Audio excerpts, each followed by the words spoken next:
Time is of the essence when identifying and resolving issues in your software, and our friends at Raygun are here to help. Their brand new alerting feature is now available for crash reporting and real user monitoring, and they'll make sure you're quickly notified of the errors, crashes, and front-end performance issues that matter most to you and your business. You can set thresholds for your alert based on an increase in error count, a spike in load time, or new issues introduced in the latest deployment, along with custom filters that give you even greater control. You can assign multiple users to ensure the right team members are notified, with alerts linked directly to the issue in Raygun that'll take you to the root cause faster. Never miss another mission-critical issue in your software again. Try Raygun Alerting today and create a world-class issue resolution workflow that gives you and your customers peace of mind. Visit raygun.com to learn more. Their simple usage-based plans start from as little as $4 a month, with unlimited apps and users. That's raygun.com, raygun.com, to start your free 14-day trial.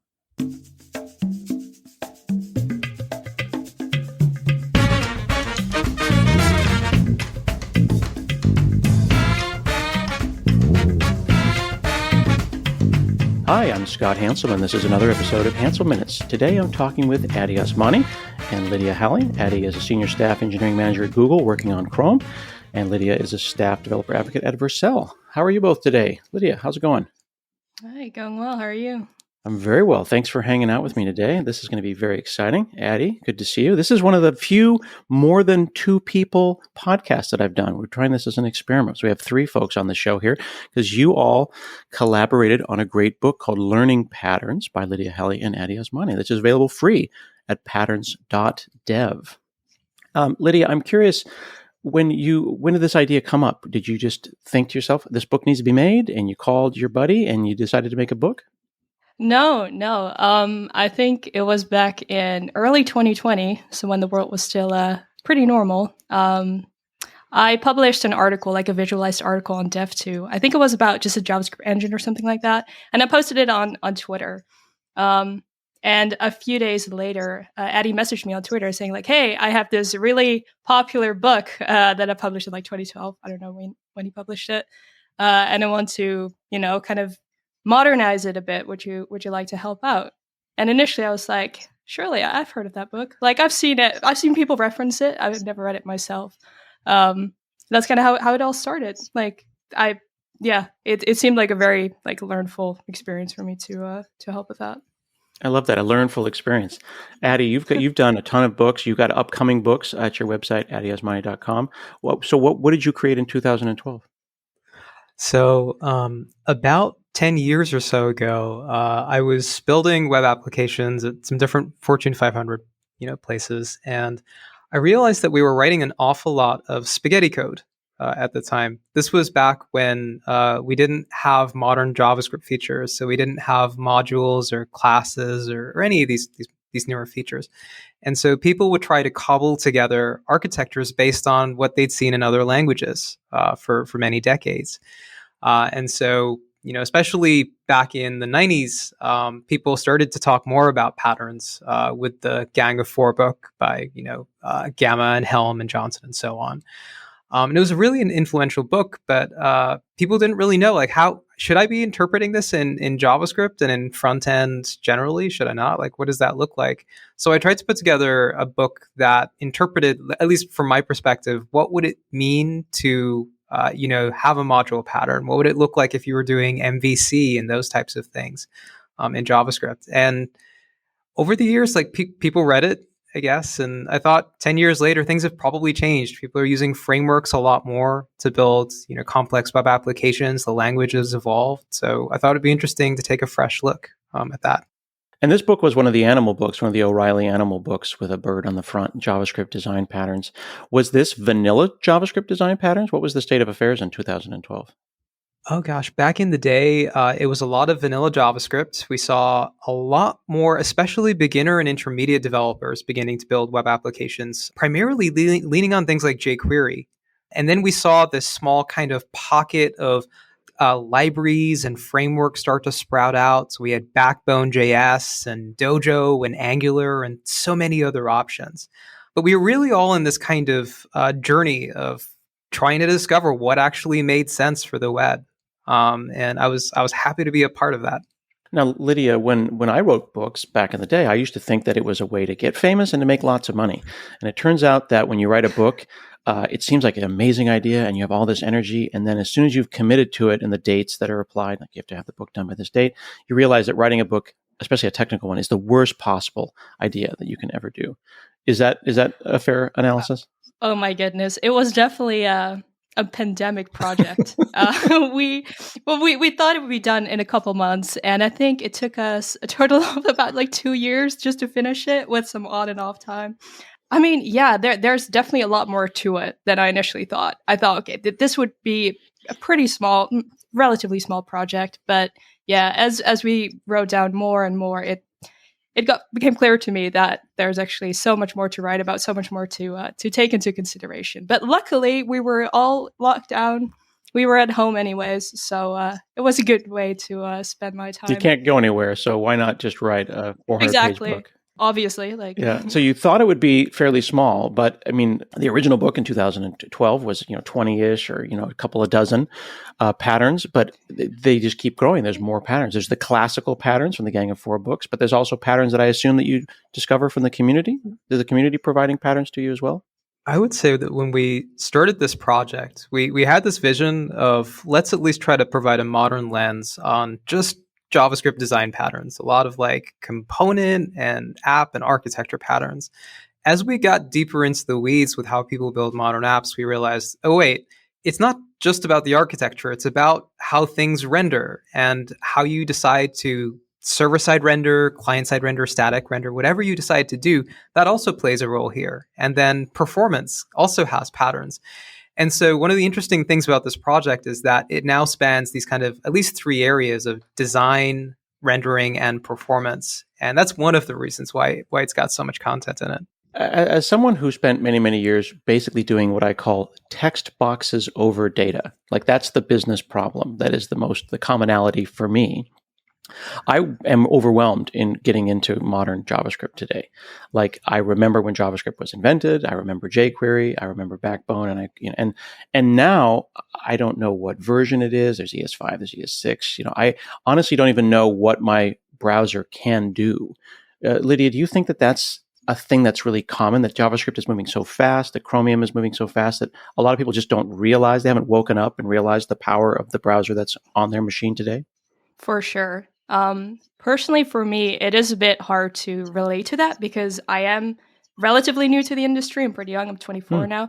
But when I talk to, like older developers, I definitely see kind of still their old interpretation of JavaScript, their old like opinion, like browsers cannot do that much, or we still have to have all these workarounds to make stuff work in JavaScript. But to me, that never quite made sense. I was like, no, you can just use these ES6 features. Like, what are you talking about?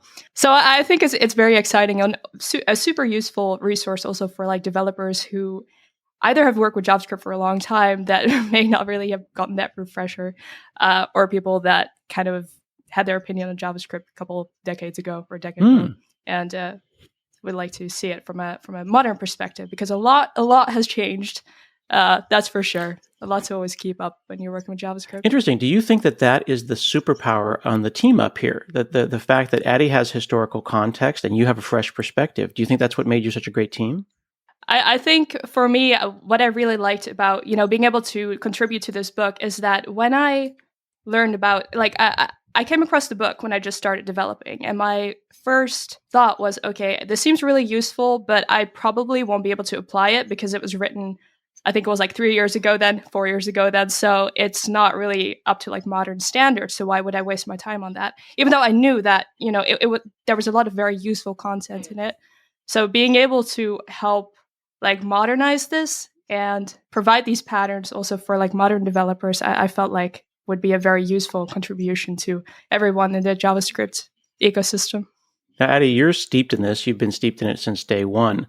Do you ever struggle with having that fresh perspective or that early in career, that younger person's perspective, or do you always up on the latest stuff? I'll be honest, I do my best to stay on top of like modern ways of developing for the web as much as I can, but nobody can stay 100% up to date. And this is one of those places where I think that as Lydia has been digging into like the modern side of things a little bit more than I have in certain pockets of problem spaces, it's been great to just like be able to bounce ideas off each other. There were certainly cases where there were patterns we wanted to cover where nobody had really thought about, okay, well, we now have these new language features, or we now have these new ways of thinking, via UI libraries or via frameworks. And does this actually still make sense? Does it not? But that gave us a chance to like have that conversation and then capture it on the site. So maybe that research will be useful to other people. Is there an example of a pattern that sticks in your mind as being one like that you would explore? Something that is almost now becoming the default way of developing is using, like in JavaScript, using modules, right? Like you just use modules for everything these days. Back 10 years ago, 15 years ago, we had the module pattern. So we had to explicitly decide to build things in this way. I would say that some of the other patterns over the years that we discovered were perhaps less relevant were things like the flyweight pattern or the compound pattern. Sometimes there are patterns that are a little bit esoteric or might have made more sense in a Java world or a Python world, but just don't necessarily hold up to scrutiny when applied with a modern lens. One of the things that I've seen some later in career developers, and I have been guilty of myself, in a bias, kind of almost like pushing back against the overwhelming improvements in JavaScript, is to use less. And you actually call some of those out, like hey.com, minimal JavaScript. Sometimes, as someone who learned by going right-click view source, and if I see the source as being somewhat threatening, I'll use that as a confirmation bias to say, well, I need to be using less JavaScript. So I don't know what pattern I'm going to use, but it's less than that website. I'm curious how you find the balance, Lydia, between making a website that is entirely JavaScript and still taking advantage of server-side rendering and things like that. I mean, it really depends, of course, on your project. And I think, even though we've written about the patterns, we're also not saying like, hey, these are like patterns that you have to use. If you use them on your website, you will get a good performance. No, that's not at all what we're saying. We're merely just giving examples of like, hey, these are some patterns you might want to consider.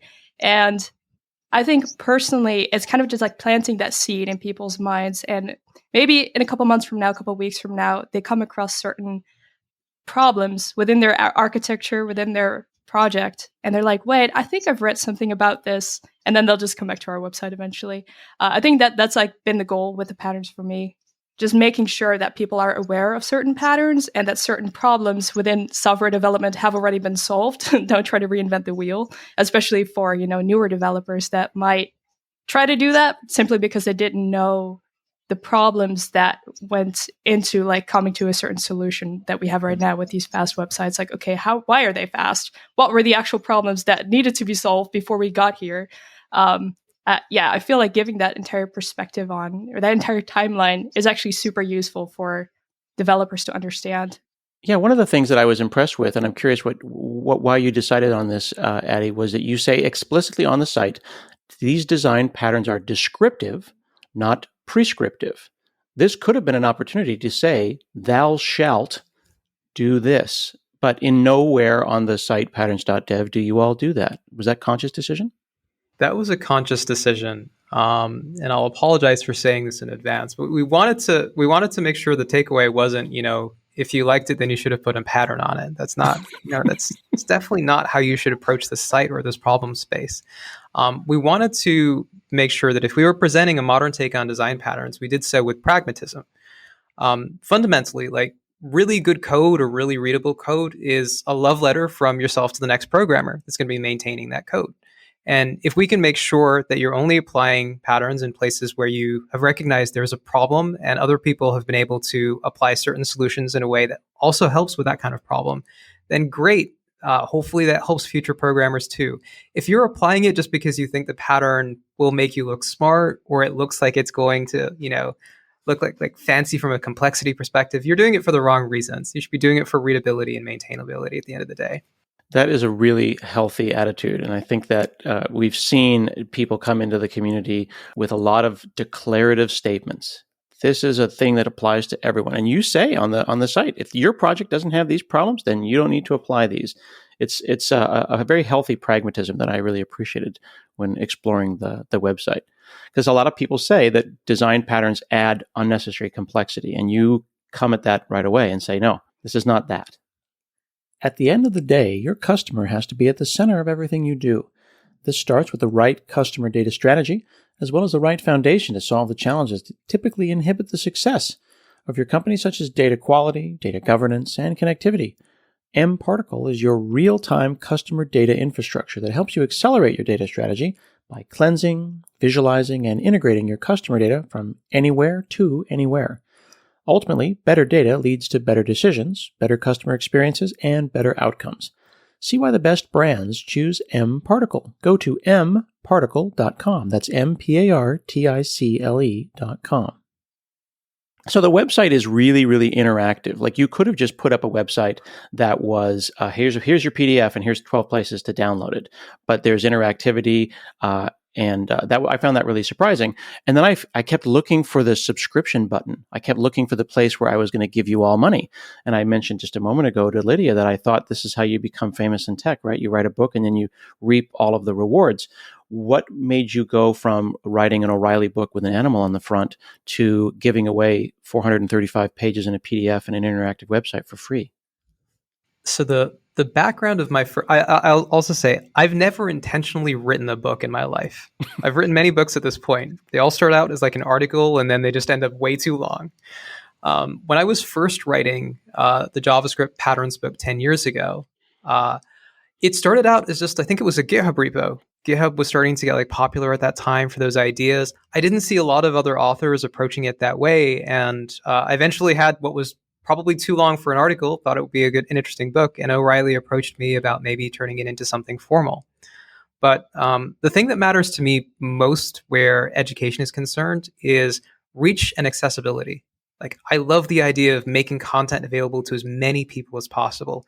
And while, I totally understand people need to monetize, people need to like put food on their plates, it's an important thing for many. It's really important that anybody in the world could read this stuff. And with the first book, we both published it via O'Reilly and made it openly accessible to anybody. And I was taking a look, like a couple of years ago, I was taking a look at the stats, and something like 5 or 6 million people had read the book, like the online free version. That just blew my mind. It was like, okay, this kind of has legs and it's helped people. And I thought, okay, well, if we're going to modernize it, let's make the whole thing free. And so that seems to have worked out okay so far. We launched a couple of months ago. I think we've had 1.6 million people read the book so far. And I'm hopeful that, I don't know, this model is something other folks try out in the future too. Yeah, I many years ago, I did a book on ASP.NET, and we put it out as both Creative Commons and as a Rocks book, because we figured they're going to pirate the thing anyway. If you really desperately want to learn design patterns, why are we going to put $50 US between you and knowledge? And, 80% of the people read the free version, but it was pretty cool regardless. Lydia, though, how did you find the time to do this? Because, money is a motivator. I have no hobbies. No, actually, money isn't necessarily a motivator for me. I think I've always created content kind of for free on the internet. I've always felt that it's kind of like an energy flow, like the energy I put out there, that like creating content for free, reaching so many people, people being appreciative of the content that I create. It always made me feel so good. And there were still always opportunities for me flowing that way just because I create this free content. So even though maybe there wasn't like directly money attached to it, I knew that there were so many opportunities attached to it, as so much more like exposure, so much just more. I enjoyed life. Like, I can look back at the time that I spent like in 2020, 2021, and I can say like, okay, I've spent it doing something good for the world. And honestly, that's all I really care about. So it was totally worth it. That's awesome. It's definitely good karma. I'm curious, how did you pull the other humans in? If you go to patterns.dev/about, there's other humans like Josh and Anton and Lena and Nadia. Are they just friends and family that you say, hey, you should also write a book and help us with this website? Or how did you enlist them? Friends and colleagues. I think that it always takes a village to pull something like this off. And so for Lena, great help on technical editing and things like that. Josh is someone who is an excellent educator in his own right and is very creative. And we wanted to see if he'd be interested in maybe helping us out with one of the really interactive parts of the site, like the homepage. You've got this kind of universe where you can explore the patterns or just view them in a list. And he was excited to get a chance to work with us on that too. So I don't know. I feel like everybody that got involved in this project brought a certain amount of passion and excitement to it. One of the other things that was nice is that when you get on resources, you actually point to other design patterns out there. There's other Vue.js and Angular and React. Do you think that this got those projects thinking about design patterns, or were they all doing that at the same time and you just pulled them together? I think there are a lot of folks who've already been thinking about design patterns in the parts of the ecosystem they care about most. But the discoverability of that content is perhaps something that could have used a little bit of improvement. I didn't know that there were people who had already thought about patterns for Vue or for Angular or for any of these other things. And it's the same case of like Python. There are people thinking about like what does modern design mean for Python?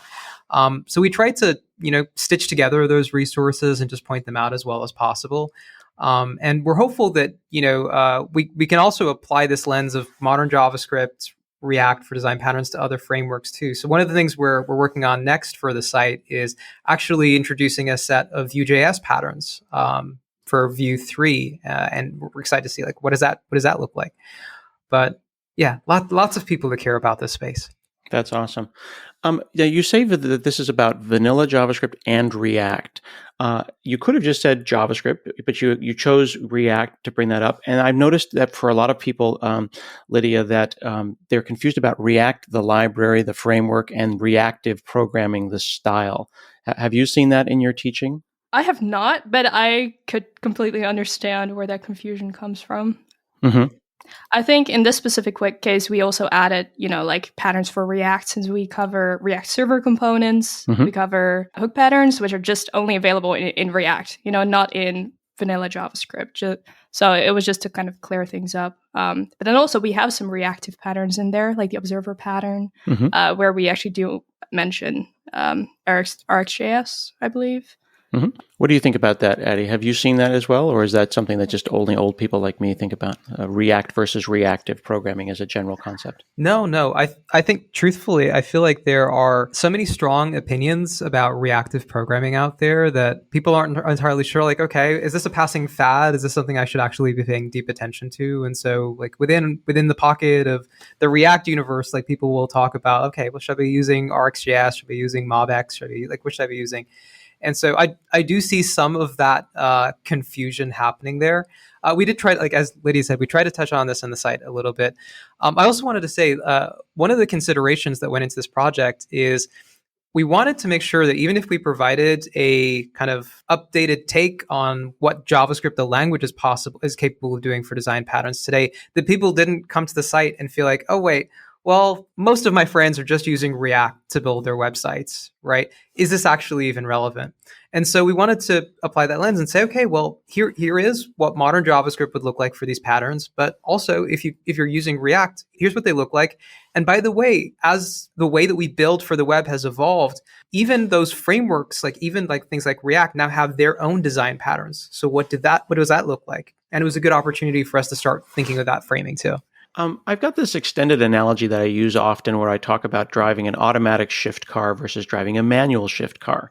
And when jQuery was around, we would meet people in interviews and they would say, I know jQuery. But then when we asked them to do JavaScript, they couldn't drive a stick shift. Lydia, how important do you think it is if you were interviewing someone and they came in and they said, I know React, and you said, well, I'd love for you to go one level deeper and see if you can drive a manual and do vanilla JavaScript. Is that important, or is it okay to just be a React person? Personally, I think it's extremely important to understand JavaScript and also how React is actually implemented in JavaScript. Like, what does React actually do? How does it relate to the JavaScript that we know, the JavaScript that runs in the browser? Even though it's you can build a modern performance app knowing just React and not really understanding the underlying JavaScript layers. But you'll find out soon enough that you run into certain bugs or certain errors that you just don't completely understand. You don't know why certain things happen. And just knowing the fundamentals of JavaScript, knowing like, okay, what is it that React is solving? What is it that hooks are solving? Why might people be still kind of against the hook pattern? It definitely makes you a better React developer, but it's not necessary to be a React developer, but it certainly helps. That's a really great thing. I really appreciate what you just said, specifically what problem is React solving? Sometimes people will just pick a library because it's the library. We should just use that because it's the library. But it solves a specific problem, and understanding that's super important. I'm looking at the website, and I mentioned that while that you are React kind of focused, you acknowledge Angular and Vue and Ember and Svelte and things like that. When we are in a world of competing web frameworks and web patterns and web libraries, Addy, what do you do if you're a company or a developer and you, quote unquote, picked the wrong one? And you're like, yeah, we bet the entire company on Moo.js or whatever, and it didn't win. It didn't, quote unquote, win. What do you say to folks like that? It's useful I'm a big fan of making sure that people are putting a little bit of time into research and evaluation. And so I've worked with a lot of companies where they spend a couple of weeks and they'll just let their teams try out different frameworks and maybe even build out a few of the sample pages, like popular pages on their site in different frameworks. And if they happen to like one, it feels like it's going to, accomplish the goals and help everyone be productive at the end of the day. That's totally great. Use something even if it's not necessarily the most popular thing. You ask, well, what happens if it's not the thing that wins out or is the thing that is most popular? We see plenty of companies who've chosen something that may not be in the top 2 or the top 3 frameworks that are out there at the moment, but they've still been able to build good solutions that are making the business money or helping their users accomplish what they need to accomplish. And I would say that as long as it's possible to ramp up, new hires, engineers who are going to be moving onto your team to work on those things, it's perhaps okay. You also need to think about what is the migration cost? If you choose the wrong horse and you need to rebuild, what is the cost of having to go and switch gears to a completely different kind of horse if you pick the wrong thing? That's also worth trying to account for in your original thinking, but I agree it can be tricky. Yeah, I think people get that sense of technical FOMO, right? Technical fear of missing out. And like, oh, I guess we picked the wrong one. And then, of course, writing the whole thing over again. And then you've just returned to the same place. The same functionality is the same. From my perspective, I have unapologetically continued to use jQuery in places on my website, and it just works fine because I only needed one line of code. And I hope that that's okay. As long as it keeps working in Chrome and Edge, then I'm not going to feel too bad about it. Lydia, you mentioned hooks. Why is it that some people are excited about hooks and other people might not be excited about hooks in React 16.8? I think hooks can definitely simplify your architecture. At the same time, it may be difficult also for new React developers now that have never had to deal with classes, with the traditional state. Why hooks are or can be so powerful, but also kind of tricky. And what I've seen personally is that those newer React developers often come up with this great new idea where they implement state as a constructor.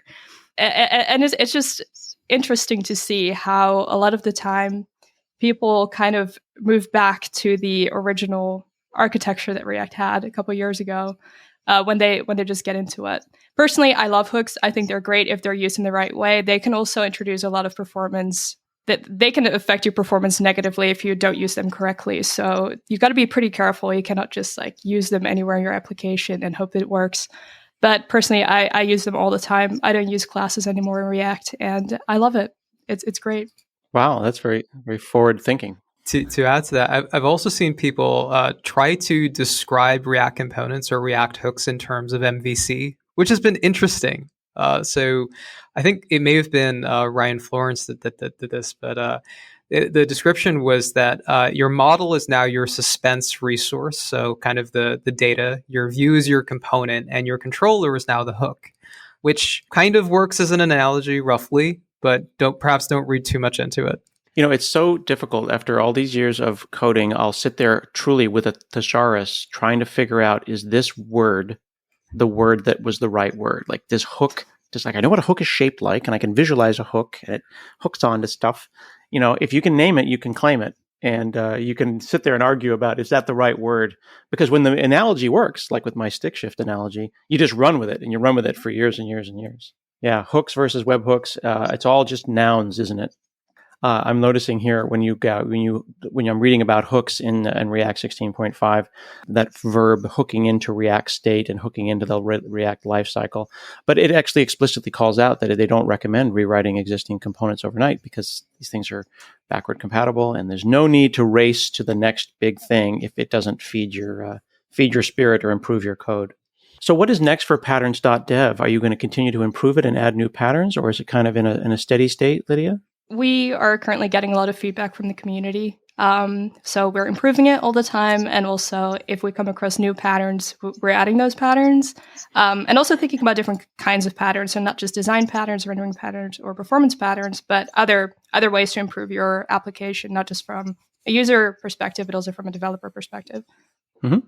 So that's probably the future of patterns. And of course, like expanding it with new frameworks like Vue, maybe Angular, maybe Svelte. We'll see.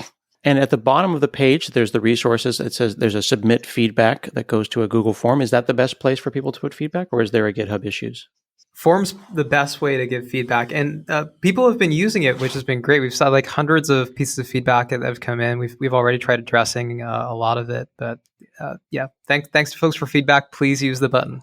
Very cool. So folks can check this out at patterns.dev. And then when you go and download the book, of course, you'll find it everywhere from archive.org to Apple Books. Also, make sure that you don't just download the book and put it on your tablet. You also want to look at some of the great animations and explore the site itself. It's far deeper than I expected. I am still exploring. I've got about 40 tabs open right now, and I'm having a blast. This is really a fantastic resource, and it's so wonderful that you all have made this available to folks for free. Thanks so much for chatting with me today. We have been talking with Lydia Hallie. She's a staff developer advocate at Vercel, and Addy Osmani, senior staff engineering manager at Google. This has been another episode of Hansel Minutes, and we'll see you again next week.